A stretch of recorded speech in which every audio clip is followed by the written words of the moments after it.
So Servo is a new breed of RTS. It has economics and build-up and all the things that you would expect in an RTS, but it's really kind of spawned differently. One of the biggest things about Servo is that we have this RPG-like progression. As you play individual games of Servo, you'll collect gear for the servos, and between games you can change out what your team has equipped and things like that. This idea of taking an RTS game and figuring out how this finely crafted, finely tuned thing that has to be balanced or the hardcore guys won't enjoy it, how we marry that with this really deep progression and something that people are just, oh, I gotta play one more game, I gotta get one more part. It's something we've been after for a long time, and Servo I think is actually a pretty good mix. Prior to BonusXP, we had a lot of experience with our group making old school strategy games, the Age of Empires series, Age of Mythology. So one of the things that we wanted to do with BonusXP when we started it was really build a team-focused culture. We have a small group of people, we're committed to doing original games that haven't been done before with a lot of team input. We do daily play tests and take feedback from the team. Everybody's involved in shaping the games and making it something that they love. Servo is set in the far future when mankind has made a mess of Earth and fled to the stars. Eventually they find their way back to Earth and try to solve the problem that they created there. The way you progress in Servo is by winning battles in any of our various modes.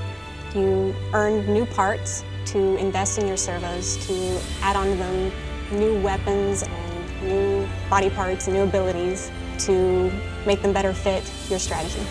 Like any strategy game, Servo has a lot of points of contention and things that you fight over. Fighting's good.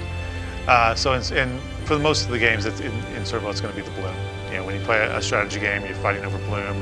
You're mining it and you're using those resources to spend to get servos and upgrade your units and things like that. There are several different modes in Servo. My personal favorite is the co-op mode. I love being able to grab a friend and go rampaging across the planet, causing explosions, killing everything in sight. There's also the single-player campaign mode.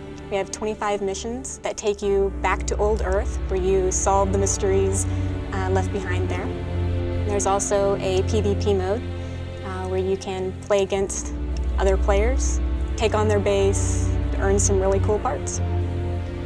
Servo is intended to be a little bit of a shorter experience. Most of the games that we play, whether they're co-op or competitive, they tend to be 10 or 15 minutes long, and that feels actually pretty great. You play a 10 or 15 minute game, you get a new part, you decide if you want to keep it. If you want to keep it, you go put it on one of your servos, and you have at it again. My favorite feature in Servo is the customization. I love the reward of winning a match, getting some really cool new parts, going back and seeing how I can fit them onto all of my servos. The hardest part is deciding whether I want the awesome frag grenade launcher or if I want the rocket launcher. I guess I really should decide which one fits my strategy best, but usually I pick whichever one makes the prettiest explosion. Servo is everything that we've loved about RTS games, plus everything that we loved about a progression-based game like an RPG married together.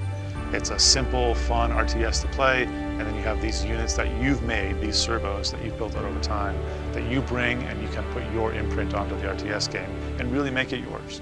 And I think that ability to be expressive and to be you, that's what Servo's about.